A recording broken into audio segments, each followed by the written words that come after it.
ကမ္မထန်ထိုင်တဲ့ပုံစံကိုပြောင်းပြီးတော့ထိုင်ကမ္မထန်ထိုင်တော့မယ်ဆိုတဲ့အခါမှာနံပါတ်1ကာယိကဝိရိယဆိုတာကာယိကဝိရိယဆိုတာခန္ဓာကိုယ်ကအာတင်ပြီးတော့မမတ်ထိုင်တာစမ်းစမ်းနေတာအဲ့ဒါကာယိကဝိရိယလို့ခေါ်တယ်နောက်တစ်ခုကစေတသိကဝိရိယစိတ်ကအာတင်မှုရှိရအဲ့ဒီနှစ်ခုဟာညီညွတ်နေရကာယိကဝိရိယခန္ဓာကိုယ်လုံလဝိရိယနဲ့ထိန်းထားတယ်ခါဆန့်လေဆန့်မမတ်ထိုင်နောက်တစ်ခါစိတ်ကလည်းပဲလန်းဆန်းနေအောင်ရောကြမသွားအောင်အိတ်ချစိတ်တွေမဝင်အောင်စိတ်ကိုလည်းပဲကြိုးစားမှတ်မယ်ဆိုရင်စိတ်ကိုထားအောင်အထူးသဖြင့်အာနာပါနလုပ်ပြီးဆိုတဲ့အခါမှာတော့တင်မလင်ခွေမမတ်နေဆိုတဲ့အတိုင်းမြတ်စွာဘုရားဟောတဲ့အတိုင်းပဲဥဆုံကာယံပဏိဒါယခါထက်ကိုဆန်းဆက်ထားမယ်ဒါထိုင်ကြတဲ့ကကိုတိတိကုန်းတုံတုံထိုင်လို့ရှိရင်နောက်ကျောမှာအယိုးဆက်တွေရှိတယ်အဲ့ဒီအယိုးဆက်တွေကဖြောင်းမြောက်မထားဘူးဆိုလို့ရှိရင်အယိုးဆုံးလေးတွေကတစ်ခုနဲ့တစ်ခုဖိထားသလိုဖြစ်ပြီးတော့ခါအောင်နာတို့ကြောအောင်နာတို့ဒီလိုယောဂတွေဖြစ်လာတယ်ဒါကြောင့်မလို့အဲ့ဒီလိုယောဂမဖြစ်အောင်ထိုင်နေဟာခါကိုမမတ်ထားခေါင်းလည်းမမတ်ထားမယ်ဖြောင်းနေတယ်အောင်ဒီဆိုင် keeping upright position ဟာခန္ဓာကိုယ်ကိုမမတ်ကလေးနေနေအောင်ဒါလေ့ကျင့်ရပြီးတော့လည်းထိုင်တဲ့အချိန်မှာကာယကဝိရိယယော့သွားလို့ရှိရင်ကုန်းလာတာတို့ခန္ဓာကိုယ်မမတ်နေထားနေပြီးတော့တက်တာသလိုခါကုန်းသွားတာမျိုးတွေဖြစ်တတ်တယ်အဲ့ဒါမျိုးမဖြစ်အောင်ကာယကဝိရိယရှိရမယ်စေတသိကဝိရိယစိတ်ကိုလန်းဆန်းနေအောင်ကမ္မထာအာယုပေါ်မှာစိတ်ကိုရောက်နေအောင်ထားဖို့လိုတယ်ပေါ့ဒါအရေးကြီးတဲ့ဟာတစ်ခုနောက်တစ်ခုကလမ်းကိုရွေးချယ်ရမယ်ကိုသွားမဲ့လမ်းကိုကိုရွေးချယ်ရမယ်သမထသမာဓိရဖို့ရတဲ့စိတ်ကိုစုစည်းတာလားသို့မဟုတ်ခန္ဓာကိုယ်ထဲမှာဖြစ်နေတဲ့သဘာဝတရားတွေကိုသိအောင်ကြိုးစားတာလားလို့နှစ်ခုရှိတယ်စိတ်ကိုစုစည်းတာတက်ဆိုရင်သမထလို့ခေါ်တယ်သမထကတော့စိတ်လေးမလွင့်ရုံလေးပဲထွက်လေဝင်လေမမှန်လေးရှူရှိုက်နေတဲ့အချိန်လေးမှာလေလေးထိသွားတဲ့နေရာလေးကိုစိတ်ကိုစိုက်ထားလေထိတဲ့နေရာကလွယ်ပြီးတော့တခြားနေရာကိုအာယုံမပြုတ်အောင်အဲ့ဒါလဲစိတ်တင်းထားအောင်စိတ်ကတင်းနေဆိုတာထိအောင်ကြိုးစားမယ်သိအောင်ကြိုးစားမယ်ဒီကိုပြင်းပြင်းကြီးရှူဖို့မလိုအဲ့တချို့ဒီဗမာပြည်မှာပဲကမ္မထာရိပ်သာတွေမှာညွှန်ကြားမှုတွေရှိတယ်လေပြင်းပြင်းရှူတဲ့နည်းလည်းရှိတယ်အဲ့မြတ်စွာဘုရားကတော့လေကိုပြင်းပြင်းရှူဖို့လို့ညွှန်ကြားတာမရှိဘူးသို့တော့ကိုယ့်ပုဂ္ဂိုလ်ရဲ့လိုအပ်ချက်အရာလုံးထားတော့အပြစ်ပြောစရာတော့မရှိဘူးလေပြင်းပြင်းရှူပါတမာရီရတယ်ဆိုတဲ့ပုဂ္ဂိုလ်တော့ရှူဖို့ပြင်းပြင်းသို့တော့လေပြင်းပြင်းရှူရင်ကနေပြီးတော့လူဟာမောပန်းသွားတာမျိုးတော့မဖြစ်စေသင့်ဘူးအဲ့ဒီမောပန်းသွားတာကိုတမာရီရတယ်လို့တချို့လည်းထင်သွားတတ်တယ်နော်လူရဲ့ရုပ်ခန္ဓာကိုပင်ပန်းသွားတာပင်ပန်းသွားတဲ့အခါကျစိတ်ကငြိမ်သွားတာအဲ့ရင်လည်းစိတ်ငြိမ်တာပဲလေအိပ်ပျော်သွားလို့စိတ်ငြိမ်တာနဲ့တမာရီရလို့စိတ်ငြိမ်တာမတူဘူးအဲ့ဒါလည်းကိုယ်ကိုယ်ပြပြသိဖို့လိုတယ်အဲ့တော့မြတ်စွာဘုရားရဲ့ညွှန်ကြားချက်အတိုင်းဆိုတတောဝအတ္တတတိတတောဝပတ္တတတိတတိထားပြီးရှုပါရှုသွင်းမှာတတိထားပြီးတော့လေကိုရှုရှိုက်ထုတ်ပါအဲ့ဒါလို့ရှုသွင်းရှိုက်ထုတ်တဲ့အခါမှာလေနောက်ကိုမလိုက်ဖဲနဲ့နာသီးပြားလေးမှာလေလာတိုးထိတဲ့နေရာလေးကိုသိနေအောင်စိတ်ကိုထားပါ ထိတဲ့နေရာဟာတယောက်နဲ့တယောက်မတူနိုင်ပါဘူးတချို့ကနှာခေါင်းဝဒီမှာထိတာရှိတယ်တချို့ကျတော့နှာခေါင်းရှည်တဲ့လူတွေကျတော့နှာခေါင်းထိပ်ဖြာလေးပါတည်တာလည်းရှိတယ်မျိုးစုံပဲဘယ်နေရာထိဘယ်နေရာတည်တဲ့နေရာလေးထိတဲ့နေရာနဲ့တည်တဲ့နေရာလေးအဲ့ဒါလေးကိုအာရုံစိုက်ပြီးတော့စင်ဆက်မပြတ်တည်နေအောင်ကြိုးစားအထောက်မှုစေတသိကဝိရိယလို့ခေါ်တယ်တတိနဲ့တမာတိနှစ်ခုပေါင်းစပ်ပြီးတော့အလုပ်လုပ်တာတတိကဒီလေးကိုထိတဲ့နေရာလေးကိုအမှတ်ရနေဖို့တမာတိကစိတ်အလုံးကိုအဲ့ဒီနေရာမှာစုပေးတာတမာတိကစုပေးတဲ့အလုပ်တတိကအမှတ်ရတဲ့အလုပ်နှစ်ခုပေါင်းလုပ်ကြတာအဲ့တော့တတိလည်းရှိရမယ်တမာတိလည်းရှိရမယ်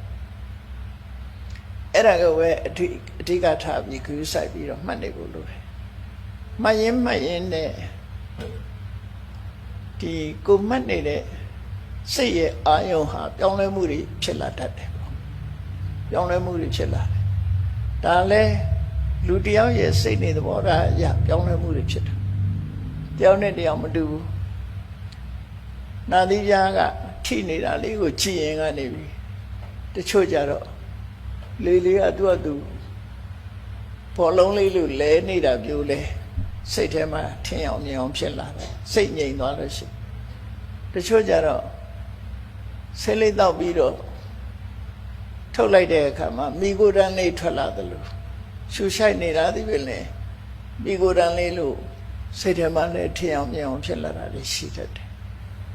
တချို့ကြတော့ပရိလုံးလေးတွေလို့ရှူသွင်းရှိုက်ထုတ်လိုက်တဲ့လေလေးတွေဟာအလုံးလေးတွေဖြစ်ပြီးတော့ကိုယ်စိတ်ထဲမှာထင်မြင်လာတာအဲ့ဒါကိုအာယုန်နမိတ်လို့ခေါ်တယ်အဲ့လိုထင်မြင်လာတဲ့အခါမှာအတော်တန်လေးစိတ်လေးငြိမ်လာတဲ့သဘောဖြစ်လို့ဆက်ပြီးတော့ကြိုးစိုက်ပြီးတော့ထိမ့်သိမ်းရှောင်ရှောက်ပြီးဆက်မှတ်ဖို့လိုတယ်ဒါကသမထခြင်းစဉ်ကိုယ့်ရဲ့စွမ်းဆောင်မှုနဲ့အတိတ်ကအလေးချင်းဆိုတဲ့ experience နေရှိလာမယ်ဆိုရင်ပါရမီပေါ့လေ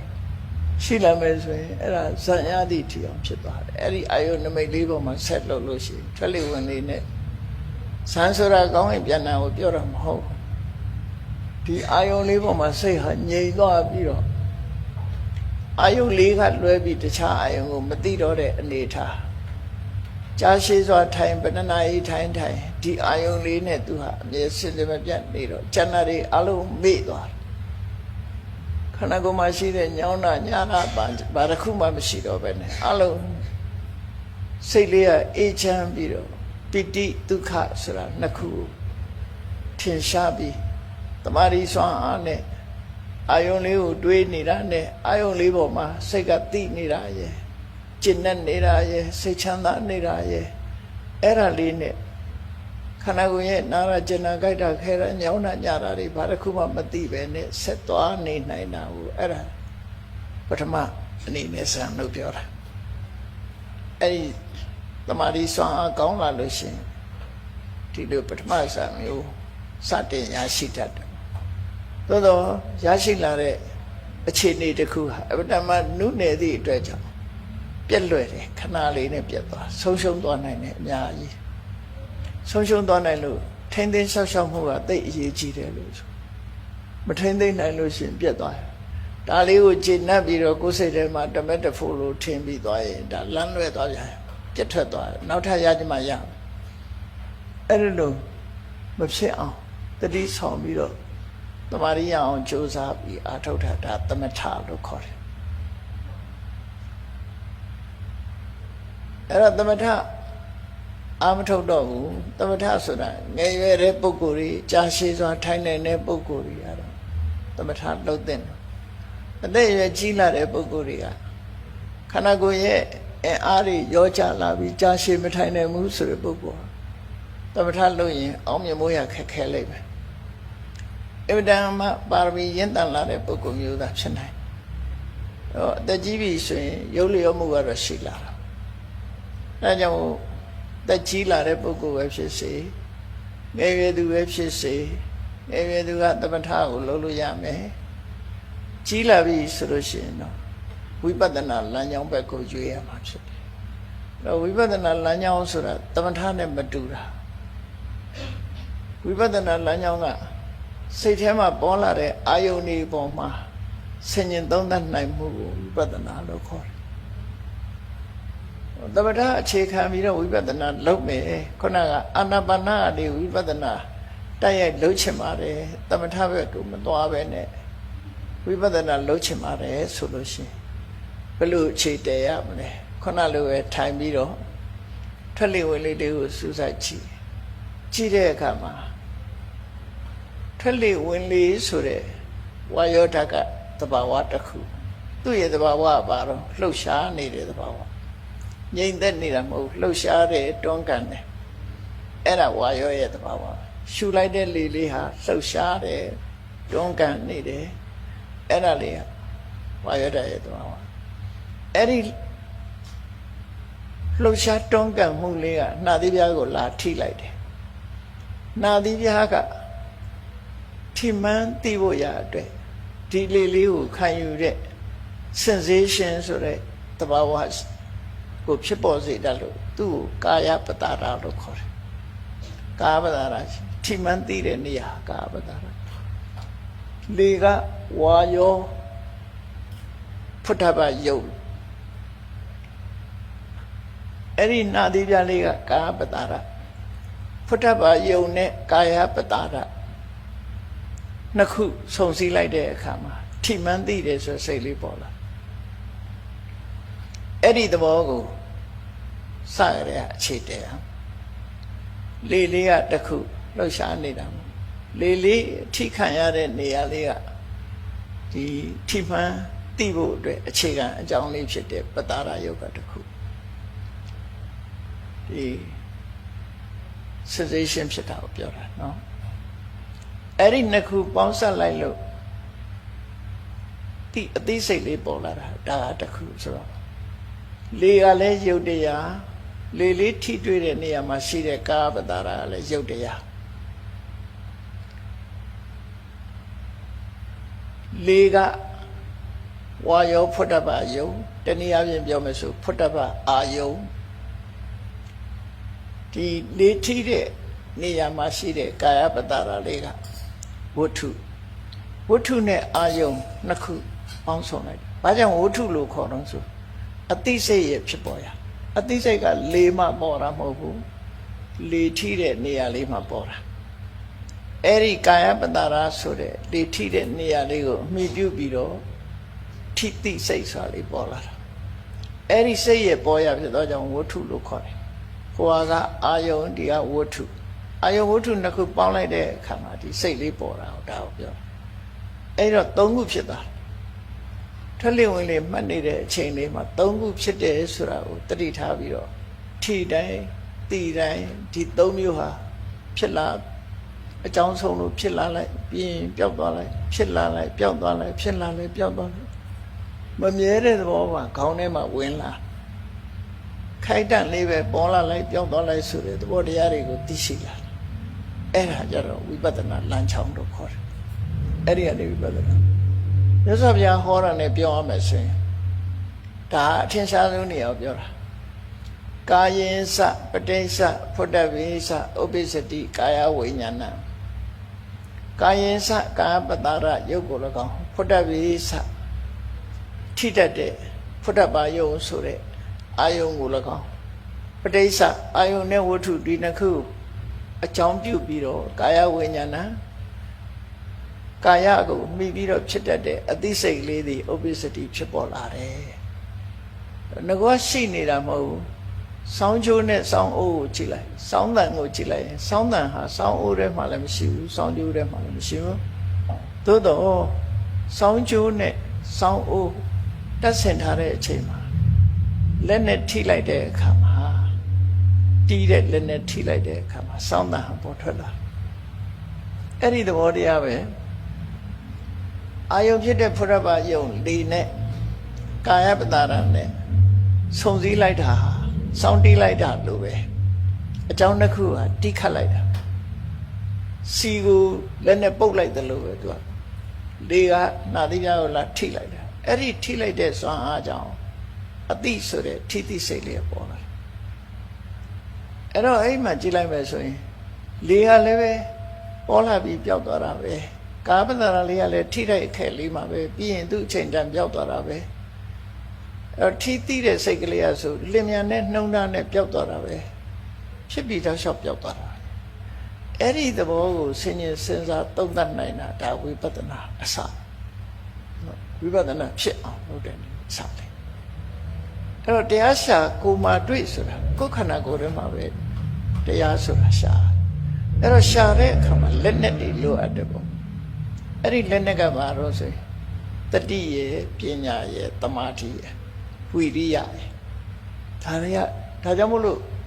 ဘူ၅ပါးတို့အလုံးသိကြမှာဣန္ဒြေ၅ပါးတို့ဘူ၅ပါးတို့ဆိုတတ္တဝိရိယတတိတမာတိပညာနော်နံပါတ်1ကယုံကြည်ချက်ပဲယုံကြည်ချက်ကတော့ရှေ့ပြေးအနေနဲ့ထားတာတကယ်အလုပ်လုပ်တာကဝိရိယရဲ့တတိရဲ့တမာတိရဲ့ပညာရဲ့အဲ့ဒီဟာမရှိဘဲနဲ့ကမ္မထာအလုပ်ဆောင်မဖြစ်နိုင်ဘူးကမ္မထာထုတ်တယ်ဆိုတာနံပါတ်1တရားကပို့ဆောင်ပေးတာဝိရိယရဲ့တတိရဲ့တမာတိရဲ့ပညာရဲ့ဒါကတကယ်အလုပ်လုပ်နေကြတာအဲ့တော့မဲခင်7ပါးအသေးစိတ်ပြောပြန်တော့လည်းပဲ၅ခုကလုပ်နေတာသမ္မာဒိဋ္ဌိသမ္မာသင်္ကပ္ပသမ္မာဝါယာမသမ္မာတတိသမ္မာသမာဓိတရားထုတ်တယ်ဆိုတာအဲ့ဒီလက်နဲ့တွေနဲ့အသုံးချပြီးတော့နေတာလွယ်လွယ်နဲ့ရသလားဆိုမရဘူးအချိုးကြကြလုံလဝိရိယလည်းရှိရမယ်လုံလဝိရိယနဲ့ဘာကိုတားတာတော့ဆိုပြင်းစိတ်ကိုတားနေရကမ္မထာထုတ်လို့ရှိရင်ငိုက်တာတို့ပြင်းစိတ်တို့ကတော့အလွယ်လေးရောက်လာမှာပဲသူကသူ့ကိုဖိတ်ခေါ်ထားတယ်လို့ပဲကမ္မထာထိုင်လိုက်တာနဲ့လူကအိတ်ချင်လာအဲ့ဒါစေတသိကဝိရိယအားနေနေတယ်လို့ကိုတတိထားစိတ်ကိုပြန်တင်းပြီးတော့ကမ္မထာနဲ့မှလန်းဆန်းနေအောင်လုပ်အောင်အဲ့ဒါမပါလို့ရှိရင်ကောသစ္စာဆိုတဲ့အပြင်ထိနမိတ်တာဝေပြီးလွှမ်းမိုးသွားမှာပဲအဲလွှမ်းမိုးသွားတာအဲ့ဒါကမ္မထာမဟုတ်တော့ဘလောက်ထိုင်နေထိုင်တာပဲရှိတယ်တင်မာချွတ်တဲ့အောင်ထိုင်ချွတ်တဲ့ယုံပဲရှိမယ်ဘာတရားတို့မှရမှာမဟုတ်ဘူးအဲ့ဒါထိုင်တိုင်းအကျိုးရှိတာတော့မဟုတ်ဘူးထိုင်တဲ့အချိန်မှာခုနပြောတဲ့အဲ့ဒါကိုနားလည်ဖို့လိုအပ်တယ်ပေါ့ခဏခေတ်မှာဆိုရင်ဘယ်လောက်ထိုင်ရမယ်ဘယ်လောက်ပဏ္ဏနာရီထိုင်နိုင်ရရင်သောတပန်ဖြစ်တယ်လို့ပါတော့ဒါတွေကတော့ထိုင်တဲ့လူကိုယ်တိုင်ပဲသိရမှာဖြစ်တယ်ဘာတွေနဲ့ထိုင်နေတာတော့ဘေးကလူကပြောလို့တော့မရဘူးဒါတရားနဲ့ထိုင်နေရင်တော့လည်းရမှာပေါ့နော်တရားမဲ့နေရင်တော့မရနိုင်ဘူးတရားအဲ့တော့အရေးကြီးတာကတရားဆိုတာ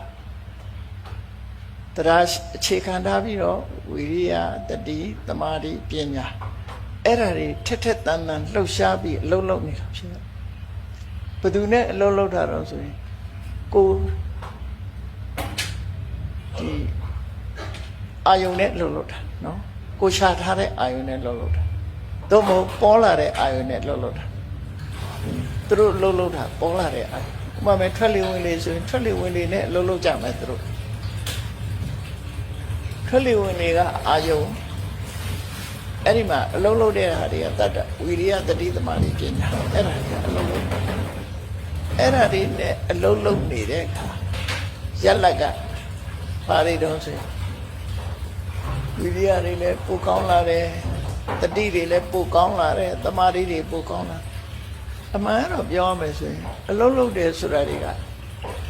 ဝိရိယတတိသမာဓိပညာဆိုတာငကိုယ်တည်းကအခြေခံလောက်ပဲရှိတာအာယုန်နဲ့ပုတ်တိုက်ပြီးလှုပ်ရှားလာတဲ့အခါမှာသူတို့ရဲ့အသွေးရောင်ဟာပိုတက်လာဒါကမ္မထာရလက်အထူးသဖြင့်နောက်ဆုံးအဆင့်ကတော့ဝိရိယတတိသမာဓိစွမ်းအားကြောင့်အသိပညာဟာပိုလင်းလက်လာပညာလင်းလက်လာတာဆိုလို့အဲ့ဒီပညာလင်းလက်လာပြီဆိုတော့မှ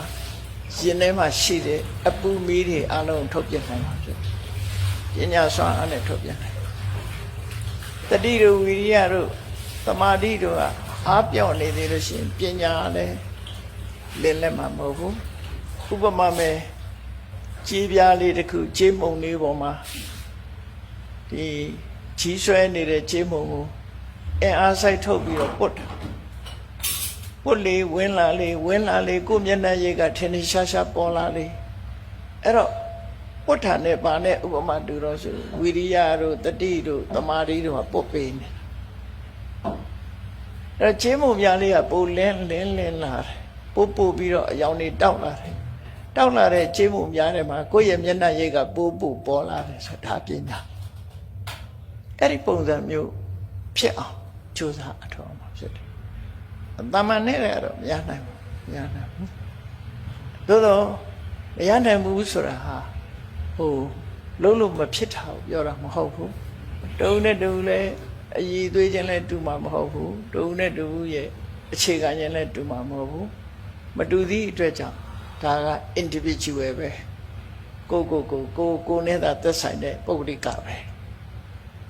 ကိုအည်သွေးနဲ့ကိုသွားမှာပဲဒါအဲ့တော့မကြိုးစားပဲနေတဲ့လူကတော့တစ်သလုံးဟာအနှိမ့်ကနေတက်မှာမဟုတ်ဘူးသူပါရမီတွေကပြည့်လာပြီးတော့ထွန်းပေါက်သွားတယ်ဆိုတာရှိကုန်ရှိကြည့်လေမြတ်စွာဘုရားနဲ့တွေ့ဘုရားကြောင့်တနေ့၃ခေါက်ရောက်ဘုရားနဲ့စကားပြောအချိန်ပေါင်းများစွာကောသလမင်းကြီးတို့ဘာတောတပန်မှဖြစ်မသွားဒီလိုဟာတွေလည်းရှိမဏိကမိဖုရားတို့အလှကြီးတွေပေးသွားတယ်ဘာမှတရားတွေရမသွားအဲ့တော့ဘုရားနဲ့တွေ့တိုင်းသောတပန်ဖြစ်ဖို့ဘုရားနဲ့တွေ့တိုင်းတရားဖို့ရဖို့ဆိုတာလူတိုင်းအတွက်ဖြစ်နိုင်တဲ့အရာမဟုတ်ဘူးပေါ့မဖြစ်နိုင်ဦးနေမကဘူးဒီဝရလူကြတော့အဝိဇ္ဇိတောင်ကြသွားသေးတယ်စိတ်စမာနတို့တုံတရီတို့ကြတော့ဒီဝရတကယ်ကိုဒုက္ခတောင်ရောက်သွားသေးတယ်ဘုရားနဲ့တွေ့လို့ဒုက္ခရောက်သွားကြတာများကြီးပဲဘုရားနဲ့တွေ့လို့အဝိဇ္ဇိထိုးဆင်းသွားတဲ့ပုဂ္ဂိုလ်တွေရှိတာဒါဘုရားအပြစ်မဟုတ်ဘူးကြောက်တုံးကသူမာတာကိုကခေါင်းနဲ့သွားဆောင်တာခေါင်းကွဲတာကြောက်တုံးအပြစ်မဟုတ်ဘူးကြောက်တုံးကသူမာတာပဲဆောင်းတဲ့လူရဲ့အပြစ်ပဲအေယာဝတီမြေကြီးကသူနေတာမစင်မကျင်ရေတဲ့ဆင်းချို့လို့မြေထဲမှာရေနစ်သေးတာမြေရဲ့အပြစ်မဟုတ်ဘူးနော်လူရဲ့အပြစ်သာဖြစ်တယ်အဲ့ဒါလိုပဲအလုံးဟာကိုစူးစမ်းအထောက်ဒါမို့အတ္တဟိအတ္တနောနာထောဆိုတာအဲ့ဒါပြောတာအချင်းကဲကိုအားကိုရမှာကိုယ်တိုင်လုံးအောင်ဖြစ်တယ်ကိုမလုံးလို့ညာတဝါဒလုံးနေတယ်ညာတဝါဒဘဝကဘယ်တော့မှမတက်ဘူးဒါဒီတိုင်းပဲနေမှာပဲတရားထုတ်တဲ့အလုပ်ဟာလိမ်လို့ညာလို့အကောင်းဆုံးလို့ပြောမှာဖြစ်တယ်ဘာလို့ဆိုငိုးတို့ထိုင်နေရင်တရားထိုင်နေတယ်အောင်းမေ့နေကြတာစိတ်ကတောင်ရောက်မြောက်ရောက်နေလို့ရှိရင်ဒါတရားထိုင်တာမဟုတ်ဘူးနော်တရားထိုင်တာမဟုတ်ဘူးမတရားတာတွေလည်းဒီတိုင်းထိုင်နေမှာပဲအကုသိုလ်စိတ်တွေဖြစ်နေတယ်ဆိုရင်ဒါတရားထိုင်တာမဟုတ်နိုင်တော့အဲ့ဒါကြောင့်မို့လို့ဒီတရားထိုင်တဲ့အလုပ်ဟာကိုယ်နဲ့ပို့ပြီးတော့သက်ဆိုင်ကြံတဲ့ပုဂ္ဂိုလ်ကမသိနိုင်မြတ်စွာဘုရားဆိုရင်တော့သိတယ်သူများစိတ်ကိုသိတဲ့ယဟန္တာတွေဆိုရင်သိတယ်ပရစိတ်တဝိဇ္ဇာနဲ့ဉာဏ်ရတဲ့ပုဂ္ဂိုလ်တွေတော့သိတယ်ဒီပုဂ္ဂိုလ်ကတကယ်ထိုင်နေတာလားဒီပုဂ္ဂိုလ်ကတကယ်မထိုင်ဘူးလားလို့ဒါကြောင့်မို့လို့ရိတ်တာဘယ်နှခါဝင်တရားဘယ်နှခါထိုင်မှုတယ်ပြောဒါတွေကတွက်เสียမလို့ရိတ်တာဘယ်နှခါဝင်ထားတယ်ဆိုတော့အဲ့ဒါဘယ်နှခါဝင်သူ့ရဲ့အည်ချင်းဟာအပြောအဆိုအလောက်ကိုင်ပေါ်မှာပေါ်နေမှာပဲနော်ပေါ်နေမှာပဲတရားရှိလားမရှိလားဆိုတော့လဲလူဟာသိတာထင်ရှားနေတရားရလာတဲ့ပုဂ္ဂိုလ်တရားဟာစိတ်ထက်ကိုနုညံ့သွားတယ်တရားရလာပြီးတော့ဟိုဘုန်းကြီးဝမချနိုင်ဒီဘုန်းကြီးဝမချနိုင်ဆိုတဲ့ပုဂ္ဂိုလ်မျိုးတွေလည်းအများကြီးပဲပမာပြည့်နော်အဲ့ဒီလိုတွေဟာဓမ္မနာဖြစ်သွားတာငါသိတယ်ကျန်တဲ့ပုဂ္ဂိုလ်မသိဘူးဘယ်လောက်ထိအောင်ဆိုးတော့ဆိုလို့ရှိရင်တေချာမသိပဲနဲ့မလုံးသင့်ဘူးတေချာသိအောင်သင်တယ်ပေါ့နော်တားဖာနှစ်ယောက်အကြောင်းကြားဖို့ကြပါလိမ့်မယ်အရက်တူတောက်လို့အဖေကငါသားမင်းမတောက်နဲ့ငါကတော့သောတာပန်ဖြစ်ပြီငါတောက်တာအပေမကြတော့ဘူးအဖေလှုပ်တဲ့လူကသူကသောတာပန်ဖြစ်ပြီတဲ့အရက်တောက်တာသူ့သားကြတော့မတောက်နဲ့တဲ့မင်းကအပေမပိတ်အပေတကားမပိတ်သေးဘူးတဲ့ငါအပေတကားပိတ်သွားဘာလို့အပေတကားပိတ်တယ်လို့ပြောတာသူသောတာပန်လက်မှတ်ဆိုရှိတာမှမဟုတ်တာကြီးလိုချင်တော့သောတာပန်လက်မှတ်လိုချင်တော့ဟိုစကိုင်းတောင်ရိုးကသောတာပန်ကြီးပါသွားယူရင်သောတာပန်လက်မှတ်ရမယ်နောက်ဟင်္ဒရာတောင်ကသောတာပန်မှလည်းရှိတယ်အဲ့ဒါပဲရှိတယ်တကယ်တရားဥတရားမြတ်ရတဲ့သောတာပန်ဆိုတာတော့ သောတာပန်ဖြစ်ပြီဆိုရင်သိသိသာသွားတယ်တရားတရားတွေပိုကောင်းလာတယ်နော်အိတ်တမစိတ်တရားမရှိဘူးသောတာပန်မှာမနာလိုစိတ်တွေမရှိဘူးဝန်တိုစိတ်တွေမရှိဘူးအဲ့ဒါတွေပယ်ပြီးသားဖြစ်သွားပြီသောတာပန်ဖြစ်သွားလို့ရှိအဲ့သောတာပန်ပုဂ္ဂိုလ်ရဲ့အသွင်သဏ္ဍာန်နှမျိုးဆိုပြီးတော့စာပေကျမ်းကမှပြောထားတာကိုရတဲ့တရားအထူးကိုသူများကိုရစေခြင်းတဲ့စိတ်ဟာအမှန်တမ်းပြင်းထန်တယ်လူတိုင်းကိုတရားသူရစေခြင်းတဲ့စိတ်သူမှပြင်းထန်သို့တော့သူသောတာပန်ဖြစ်ပြီဆိုတာကိုသူများပြောဖို့အလွန်ဝန်လေးတယ်တဲ့ကိုယ့်ရဲ့လူမသိအောင်တင်ထားတဲ့ရွှေအိုးကြီးကိုမပြသလိုပဲသူသောတာပန်ဖြစ်တာသူ့ရဲ့ရွှေအိုးကိုလူတကာမပြသလိုအခုလည်းမပြတာတွေရှိပါတယ်ပတ်စံဖွက်ထားလို့ရှိရင်ဘယ်နာဆိုတာလူမသိအောင်လို့ဖွက်ကြတယ်အဲ့ဒါလို့ကိုယ့်ရဲ့ဂုဏ်သိက္ခာကိုလူသိမှစိုးတဲ့အနေထားမျိုးရှိရမယ်အဲ့လိုမဟုတ်ဘဲနဲ့ငါသောတာပန်ဖြစ်ပြီငါသောတာပန်ဖြစ်ပြီဆိုမဖြစ်တဲ့လူကပြတာအဲ့ဒါဖြစ်ပြီးရင်တော့မပြအောင်ဒါဟိုလွဲမနေတာတွေကိုသိစေခြင်းလို့ပြောတာသူများကိုပုတ်ခတ်လို့ပြောတာမဟုတ်ဘူးလောကကြီးမှာဖြစ်ပျက်နေတာတွေအများကြီးပဲအဲ့တော့ကိုယ့်အကိုအမှန်သိရမယ်သောတာပန်ဖြစ်ပြီဆိုရင်လူရဲ့စိတ်ဟာဘုရားတရားကိုပို့ပြီးတော့ကြီးညိုတယ်ငါးပါးသီလကိုအသက်နဲ့လဲပြီးတော့ဆောင်းရှောက်တယ်အသက်တဲ့ပြန်လို့တယ်အသက်လောက်တန်မိုးထားတာမဟုတ်ဘူးအသက်ထက်တန်မိုးထားတယ်အသက်ထက်တန်မိုးထားတယ်ဆိုတာငါးပါးသီလဖြတ်မလားအသက်အသေးခံမလားဆိုတာအသက်ပဲသိခံမယ်ငါးပါးသီလမဖြတ်ဘူးအဲ့ဒါအသက်ထက်တန်မိုးထားတယ်လို့ပြောတာနော်အသက်နဲ့ဒီမလဲနိုင်တာဆိုလိုတာအသက်တဲ့တန်မိုးထားလိုက်တယ်ပေါ့လူဆိုတာတန်မိုးထားတဲ့အပေါ်မှာကွဲပြားခြားနားသွားတယ်လူတွေကဘာတန်မိုးထားတော့ဆိုပစ္စည်းဥစ္စာတန်မိုးထားတယ်ပစ္စည်းဥစ္စာဆုံးရှုံးနေတာမှာကြတော့ဘယ်ဖြစ်ကြလဲဆုံးရှုံးမခံနိုင်တချို့ကြတော့ပစ္စည်းဥစ္စာဆုံးခြင်းဆုံးပါစေလူအသက်မသေးပြီးတာပဲဆိုပြီးတော့အသက်ကိုတန်မိုးထားပြီးပြောကြပြန်သောတာပန်ဖြစ်ပြီဆိုရင်ငါးပါးသီလကိုအသက်သေးခြင်းသေးပါစေငါးပါးသီလကိုတော့အထိမခံဘူးဆိုတဲ့အဲ့ဒီလိုဖြစ်သွားပြီဆိုရင်ဒါသောတာပန်ရဲ့အင်္ဂါလက္ခဏာနဲ့ပြည့်စုံသွားပြီလို့ဆိုအဲ့ဒါမဟုတ်သေးရင်တော့သောတာပန်မဖြစ်သေးသောတာပန်မဖြစ်သေးရင်အပေတကားဆိုတာပိတ်တာမဟုတ်ပေတကားဆိုတာသူကအမြဲတမ်း welcome လုပ်နေမှာပဲဘုရုရှင်တွေအတွက်ကတော့မကောင်းတာလုပ်ရင်တော့အပေတကားသူပွင့်နေမှာပဲပေတကားပိတ်တယ်ဆိုတာကိလေသာတွေအပေချစေနိုင်တဲ့အကုသိုလ်တွေသူမလုံးတော့တာကိုအပေတကားပိတ်တယ်လို့ခေါ်တာအဲ့ဒီအကုသိုလ်မလုံးတာပေတကားပိတ်တယ်ဒါကြောင့်မို့တရားထိုင်နေဆိုတဲ့နေရာမှာခုနကသမထထိုင်နည်းကလည်းပြောပြီးပြီဝိပဿနာထိုင်နည်းကနည်းနည်းလေးပြန်ပြောမယ်ဝိပဿနာထိုင်တဲ့အခါမှာပေါ်လာတဲ့အာယုံကိုရှုပွားလို့ရတယ်ဘယ်ဟာပဲဖြစ်ဖြစ်ယထာပါကတံဝိပဿနာပိဋိဝေသောပေါ်လာတဲ့အာယုံထဲမှာလည်းပိုးထင်ရှားတဲ့ဟာကိုရှုဖို့လိုတယ်ပျောက်သွားတာတွေလိုက်ရှာဖို့မလိုဘူးပေါ်လာတဲ့အာယုန်တွေဟာကိုယ်ရင်နဲ့နှလုံးထဲမှာပေါ်လာတယ်မျက်စိမိတ်ထားတယ်ဆိုရင်တော့ပေါ်လာနိုင်တာကတော့ခုနကထွက်လေဝင်လေထိတာတို့တိတာတို့ဒါတွေကပေါ်လာနိုင်အဲ့တော့ထိတာလေးကဝါယောဖုတ္တပံကကာယပတာရကိုလာထိတယ်ဝါယောဖုတ္တပံနဲ့ကာယပတာရသည်ယုတ်တရားဘာကြောင့်ယုတ်တရားလို့ပြောတော့ဆိုရင်သူတို့ကသိနိုင်စွာမရှိဘူးသူတို့နှစ်ခုထိလိုက်လို့သိလာတဲ့အသိစိတ်လေးကနန္တရားဘာကြောင့်လို့ဆိုရင်ထိမှုဆိုတဲ့အာယုကိုရယူနိုင်လို့သူကနန္တရားအဲ့တော့ယုံနဲ့နာနှစ်ခုပဲရှိတယ်ဆိုတာလေးကိုအာယုစိုက်ပြီးအသက်မှန်မှန်လေးရှုနေတာဒါလည်းပဲကမ္မထာပဲနောက်တစ်ခုက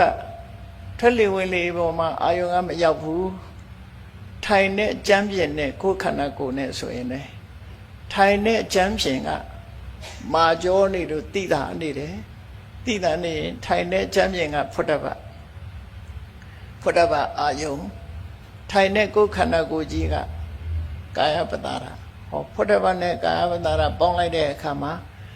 နာတာလည်းသိတယ်ပြော့တာလည်းသိတယ်ဟောအဲ့ဒါလည်းပဲ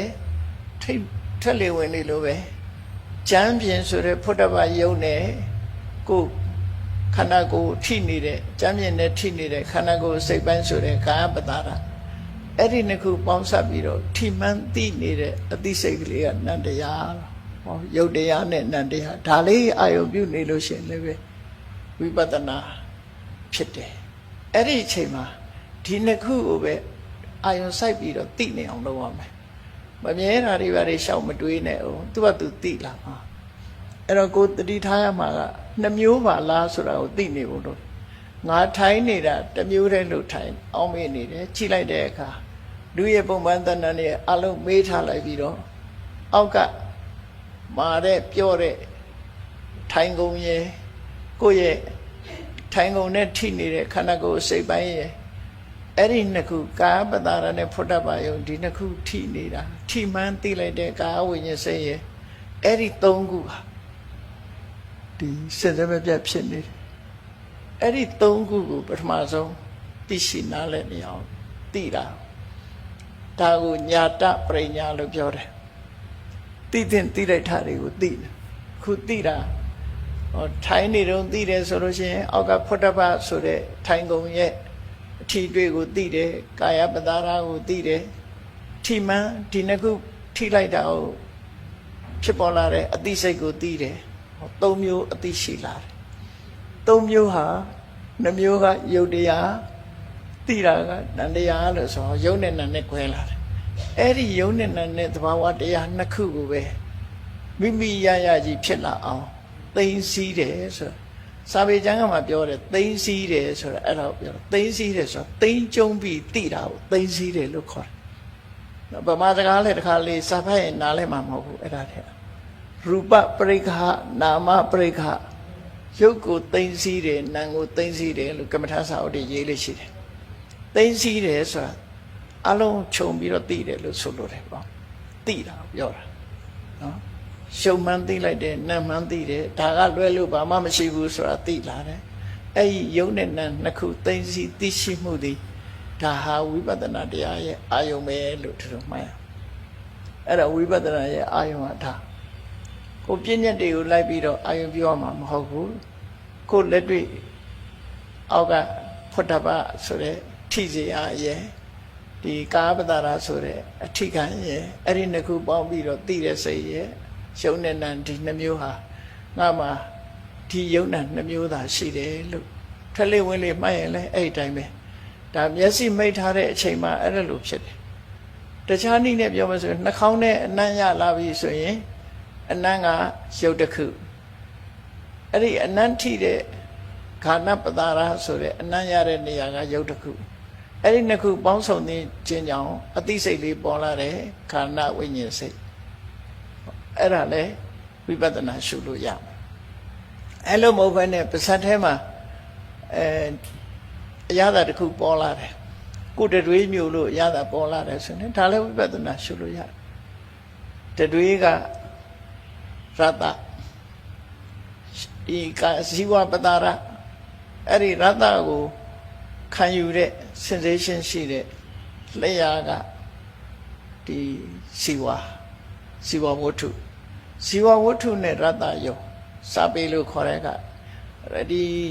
အရသာနဲ့အရသာခံတဲ့အာယုရုပ်အဲ့ဒီနှစ်ခုကယုတ်တရားအရသာကိုသိလိုက်တာကဇီဝဝိညာဉ်ဆိုတဲ့နံတရားလို့ဟောအသိစိတ်လေးပေါ်လာတာပဲအဲ့ဒါလည်းပဲကမ္မထာရှုလို့ရရှာနဲ့သွားကိုထိုးမိလို့ရှိရင်လည်းဖုဒ္ဓဘာယုံနဲ့ရှုရမယ်အဲ့ဒါကြောင့်ရှာနဲ့သွားကိုထိုးမိတယ်ဆိုလို့ရှိရင်သွားရဲ့မာကြောတဲ့သဘောကိုတတိထားမိတယ်ဆိုလို့ရှိရင်ဒီကသွားကဖုဒ္ဓဘာယုံရှာမှာရှိတဲ့ဒီမာရာကိုခံယူတဲ့ကာယပတာရကဝတ္ထု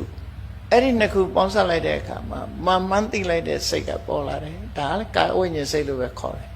ရှာနဲ့ပတ်သက်ပေမဲ့လို့ဇီဝဝိညာဉ်စိတ်မဟုတ်ဘူးဒီဟာနော်အရာသာနဲ့ကြတော့မှဇီဝဝိညာဉ်စိတ်လို့ပြောအောင်အဲ့ဒါခန္ဓာ၅ပါးမှာဖြစ်နေသမျှအာယုန်တွေကိုအခုလို့ဆင်ញင်သုံးသပ်လို့ရတယ်ပေါ့နော်မျက်စိဖွင့်လိုက်လို့မြင်တယ်ဆိုလို့ရှိရင်လေအစင်းအာယုန်ကတစ်ခုထိုအစင်းအာယုန်ရဲ့ထင်ဟရစက္ခုပတာရကတစ်ခုအာယုန်နဲ့ဝတ္ထုနှစ်ခုပေါင်းစပ်လိုက်တဲ့အခါမှာမြင်သိစိတ်လေးပေါ်လာတယ်အဲ့ဒါနတ်တရားဟော နေရာတိုင်းမှာယုံတဲ့နံဖြစ်နေတယ်ဆိုတာလေးကိုအဲ့ဒါကိုစင်စစ်မပြတ်သိအောင်ကြိုးစားနေရမယ်ရှေ့မတိုးနဲ့အဲ့ဒါပဲလုပ်နေအဲ့ဒါကိုပိုင်နိုင်ကြီးသိသွားပြီဆိုမှဒါသဘာဝလက္ခဏာကိုသိတယ်လို့ခေါ်တယ်သဘာဝလက္ခဏာသိအောင်ဘယ်လိုလုပ်ရမှာလဲဆိုရင်မြင်လာတဲ့အာယုံလေးကသူကမျက်စိထဲမှာပေါ်လာတတ်တဲ့သဘောတရားပါလားဆိုဒါသူ့ရဲ့သဘာဝကိုသိတာမျက်စိလေးကြတော့အဆင်းအာယုံကိုလက်ခံတတ်တဲ့သဘောပါလားလို့သိရင်ဒါစက္ခုပ္ပတာကိုသိတာအဲ့ဒီယုတ်တည်ရဲ့သဘာဝနှစ်ခုကိုသိပြီးတော့မြင်သိစိတ်လေးပေါ်လာပြီဆိုလို့ရှိရင်အာယုံအထုနဲ့ပေါင်းပြီးတော့ဖြစ်ပေါ်လာတဲ့အာယုံလေးကိုသိတတ်တဲ့သဘောတရားရှိပါလားဆိုတာဒါကြတော့သိစက္ခုဝိညာဉ်စိတ်ကိုရဲ့သဘာဝကိုသိတာအဲ့ဒီသဘာဝလေးသိဖို့ပဲကြိုးစားဒီပြင်ဘာမှမစင်စားနဲ့ကိုယ်တဏ္ဍမှာတကယ်ဖြစ်နေတဲ့သဘာဝတရားတွေကိုသိအောင်ကြိုးစားနေတာကိုနာမရူပပရိစ္ဆေဒညာလို့ခေါ်တယ်တရဝတဏ္ဍပျောက်သွားပြီဟုတ်လားမျက်စိဆိုတဲ့အတွေးလည်းပျောက်သွားပြီဒီနှာခေါင်းဆိုတဲ့အတွေးကိုယ်ကာယဆိုတဲ့အတွေးတွေလည်းပျောက်သွားပြီယုံနဲ့နာနှစ်မျိုးတည်းပဲဆိုတဲ့အမြင်မျိုးထီအောင်မြင်လာပြီဆိုလို့ရှိရင်တော့အဲ့ဒါဟာဒိဋ္ဌိဝိတ္တုလို့ခေါ်တယ်အဲ့ဒါတွေမရဘဲနဲ့ရှေ့ကြော်ပြီးသောတာပန်ဆိုမဖြစ်ဘူးနော်အဲ့ဒီအစဉ်တိုင်းသွားတာတော့နာမရူပပရိစ္ဆေဒဉာဏ်ပထမယုံနဲ့နံကွဲတယ်နောက်ပြီးရင်ဒိဋ္ဌိဝိတ္တုနာမရူပပရိစ္ဆေဒဉာဏ်ကိုပဲဒိဋ္ဌိဝိတ္တုလို့ခေါ်တာနာမရူပပရိစ္ဆေဒကလည်းဉာဏ်ပဲဒိဋ္ဌိဝိတ္တုဆိုတာလည်းဉာဏ်ပဲအဲ့ဒီနှစ်ခုဟာဝိပဿနာရဲ့အစပဲရှိသေးတယ်ဝိပဿနာလို့ကိုမခေါ်ရသေးဘူး foundation of ဝိပဿနာလို့အဆောက်အဦဆောက်တဲ့အခါမှာ foundation ချတဲ့သဘောပဲရှိသေးတယ်အဲ့ဒီအဆင့်ရောက်အောင်ကိုတော်တော်ကြိုးစား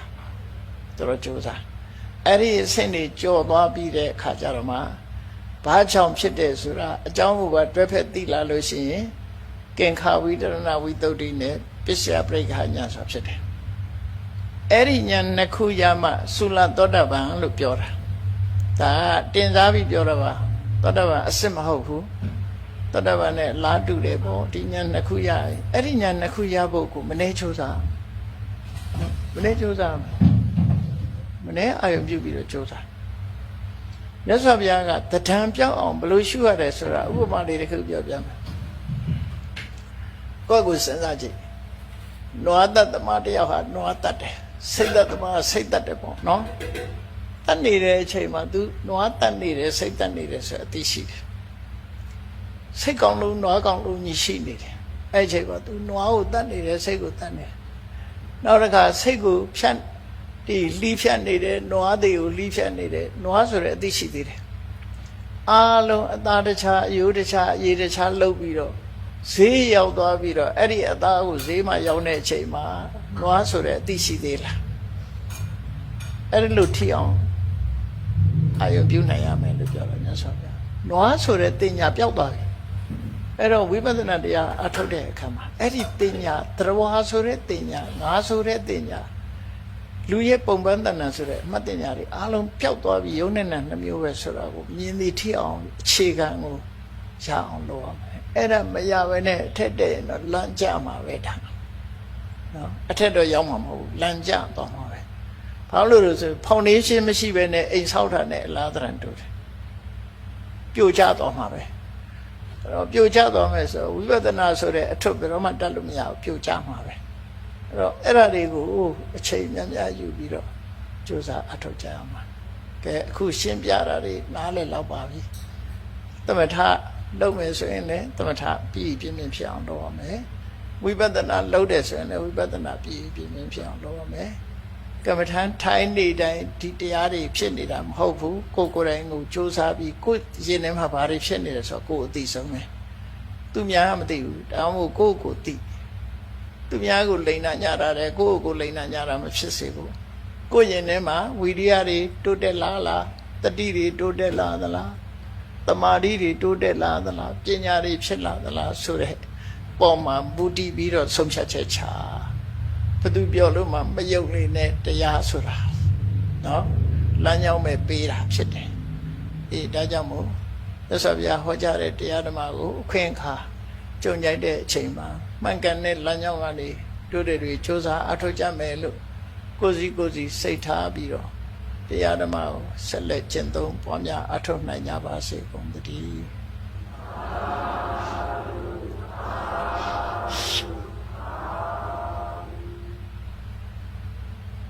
မင်္ဂလာပါဓမ္မမိုက်ဆယ်ပေါ့တော့ကျွန်တော်ရဲ့ YouTube channel ကို like and subscribe ပါလေးလုပ်ထားပေးဖို့တောင်းဆိုရှင်ပါတယ်